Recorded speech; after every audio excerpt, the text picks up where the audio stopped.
एक महत्त्वाची बातमी समोर येते। जय पवार 18 मजले हे पायी खाली उतरलेले आहेत। लिफ्टचा आवाज आल्यामुळे लिफ्टचा वापर करणं टाळलेला आहे। लिफ्टचा धोका टाळण्यासाठी जय पवारांकडून ही काळजी घेण्यात आली आहे। अपघातात मृत्यू झालेल्या पिंकी माळी यांच्या कुटुंबाला भेटल्यानंतर जय पवार 18 मजले पायऱ्यांनी उतरून खाली आले।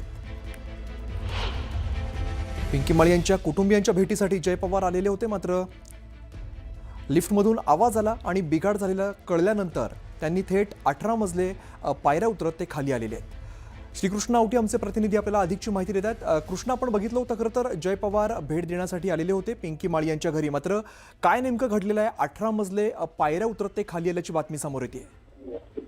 अगदी अपघातात मृत्यू झालेल्या पिंकी माळी यांच्या कुटुंबियाची भेट घेण्यासाठी गेलेले जय पवार यांनी इमारतीतून खाली येताना जो आहे तो वेगळाच निर्णय घेतलेला समोर आलेला आपल्याला पाहायला मिळाला। अगदी पिंकी माळी यांच्या कुटुंबियाची सांत्वनपरी भेट घेऊन झाल्यानंतर जय पवार हे जे आहे ते तब्बल 18 मजले पायरे जे आहे ते उतरून खाली आलेले आपल्याला पाहायला मिळाले। अगदी सुरक्षेच्या दृष्टिकोनातून लिफ्टचा वापर टाळत जो आहे तो पायऱ्यांचा मार्ग निवडला आणि लिफ्टमधील एकंदरीत जो तांत्रिक बिघाड किंवा लिफ्टमधील वायर किंवा रोप मधून येणाऱ्या आवाजामुळे संभाव्य धोका टाळण्यासाठी त्यांनी हा निर्णय घेतलेला आपल्याला पाहायला मिळाला। आणि तब्बल जय पवार जे आहे ते 18 माळे पायऱ्यांनी उतरून खाली आपल्याला पाहायला मिळाले। पिंकी माळी यांचं राहतं घर, अगदी दिवंगत पिंकी माळी यांचं राहतं घर सेंच्युरी हाईट्स प्रभादेवी येथे जे आहे ते वास्तव्यास त्यांचं कुटुंब जे आहे ते त्या ठिकाणी राहत आहेत। आणि ह्याच ठिकाणी जय पवार देखील जे ते भेटीसाठी आले असता लिफ्टमध्ये तांत्रिक किंवा एक त्यांना अंदाज व्यक्त झाल्यानंतर त्यांनी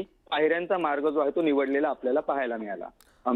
कृष्ण, काय नेमकं घडलेलं होतं? कारण 18 मजले आहेत म्हणजे बऱ्याच पायऱ्या आहेत।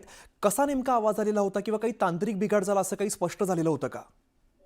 अगदी तांत्रिक बिघाड नाही म्हणता येणार अमित, पण एकंदरीत जो लिफ्ट जेव्हा जय पवार यांनी जे आहे ते कुटुंबियांना भेट घेण्यासाठी जेव्हा वरती जात होते तेव्हा लिफ्टमध्ये एंटर केल्यानंतर आतमध्ये गेल्यानंतर त्यांना एक वायर किंवा जो रोप असतो, जो एक कनेक्टिंग असते, जी एक वजन असतं ज्या लिफ्टमध्ये वर खाली होतो तेव्हा अप्स अँड डाऊन्स होते, एक सायकल असते, त्या सायकल मधून किंवा त्या वायर्स मधून आवाज जो आहे तो एकंदरीत जय पवार यांना ऐकू आला। त्यामुळे त्यांनी तो थेट निर्णय जो आहे तो पायऱ्यांनी जाण्याचा निर्णय घेतला, कारण सुरक्षेच्या दृष्टिकोनातून देखील हा पाऊल जय पवार यांनी उचललेला आपल्याला पाहायला मिळालं।